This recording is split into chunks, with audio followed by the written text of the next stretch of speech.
Week 9, Aligning Your Life with Your Values. Welcome back to the Schnarr podcast, and welcome to Week 9 of our happiness journey.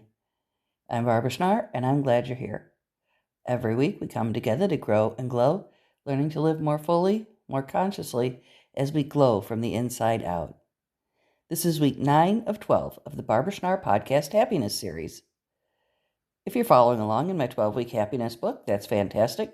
If you don't have the book, that's absolutely fine, but you will want something to write with and write on. If you'd like to get the book, just go to the About section of the Schnarr podcast where you found this episode, and there will be a link to my 12 Happiness Coach Sessions for Coaches and Individuals book on Amazon. Or you just go to Amazon and search for Schnarr Coach. That's Schnarr Coach. Be sure to check out the barberschnarrpodcast.com. You'll find daily motivations, latest podcast episodes, and links to all the books. I like it. And be sure to follow me on all the socials too. Let's help me build up my numbers. Up to this point in your journey, you've been building awareness, strengthening your mindset, and learning how to move through fear and self-doubt. Now we shift to something that gives all of that direction. Your values. Because you can have motivation, discipline, and even confidence, but if your life isn't aligned with what actually matters to you, something will still feel off. You might be productive, you might be achieving things, but there can still be a sense of disconnection or maybe a lack of fulfillment. That's not often a problem of effort, it's a problem of alignment. Values are the principles that guide how you want to live. They influence your decisions, your priorities, and the way you show up in different areas of your life. They're not goals, they're not outcomes. They're the direction you want your life to move in. For example, connection might be a value. Growth might be a value. Creativity, stability, honesty, freedom, contribution. These are all examples of values. They're not things you check off, they're things you live. This week starts with identifying what those are for you. Take some time to reflect on what matters most. A helpful way to approach this is to look at moments in your life where you felt most fulfilled or most like yourself. What was present in these moments? What qualities or experiences made them meaningful? You can also think about what you admire in other people. Often the traits you respect in others reflect values that are important to you. As you identify your values, try to narrow them down into a smaller group. 5 to 10 is usually a good range. Then take a moment to write out why each one matters to you. This helps them move from abstract ideas into something more personal and specific. Now, once you've done that, take the next step, which is to look at how your current life aligns with those values. And this is where awareness becomes practical. Look at different areas of your life, such as your work, your relationships, your daily habits, and how you spend your time. Then ask yourself how closely each of those reflects to what matters most to you.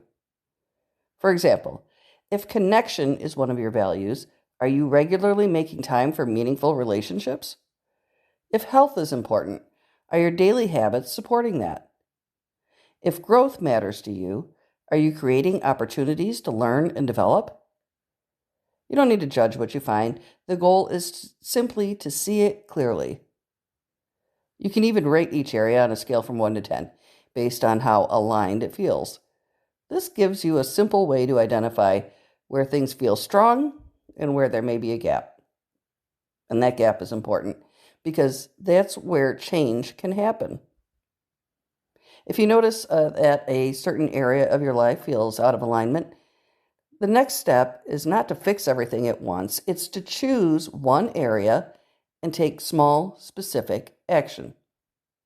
For example, if you value personal growth but haven't been making time for it, you might set aside 10 minutes a day to read or learn something new. If you value connection, you might reach out to someone and plan time together. If you value balance, you might adjust your schedule to include more rest. The key is to keep action realistic and consistent. Alignment is built through small, repeated choices, not sudden dramatic changes. As you start making these adjustments, you may also notice certain things in your life don't support your values. And this is where boundaries become important. If your time and energy are being used in ways that don't reflect what matters to you, it becomes difficult to stay aligned. This might look like saying yes to commitments out of obligation or continuing habits that don't contribute to your well-being. This week, consider where you might need to set a boundary. It could be saying no to something that doesn't align with your priorities, or limiting time spent in a certain activity, or being more intentional about how you use your time. Setting boundaries isn't about shutting people out. It's about protecting what matters most to you. Another way to strengthen enlightenment is to use your values as a guide when making decisions. When you are faced with a choice, pause and ask yourself whether the option in front of you supports your values or pulls you away from them. This doesn't mean every decision will be easy or perfect, but it gives you a clear reference point. Over time, this builds confidence, and you begin to trust your decisions more because they are grounded in something meaningful to you, rather than influenced by external expectations. It's also helpful to bring your values into your daily habits. Alignment doesn't only come from big changes in life, it's often reflected in small, consistent actions. If kindness is a value, you might look for simple ways to express it each day. If creativity matters to you, you might spend a few minutes creating something without pressure. If health is important, you might make small adjustments to your routine to support it. These habits reinforce your values in a practical way and make them part of your everyday life. So as you move through this week, keep your focus steady and intentional. Identify your core values and write out why they matter to you. Look at how your current life aligns with these values.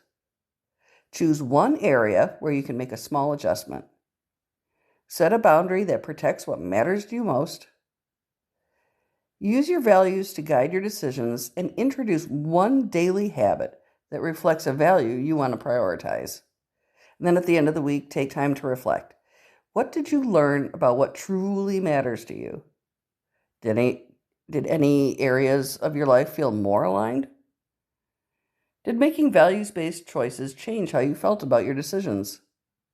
Because when your actions start to match your values, something shifts. You feel more grounded, more clear, more connected to your own life. Next week, we'll build on this by exploring purpose and fulfillment and how your values can help shape a life that feels meaningful over the long term. For now, stick with the process. Keep making small choices that reflect what matters to you. And remember, a fulfilling life isn't built by accident. It's built by choosing, again and again, what truly matters. See you next week.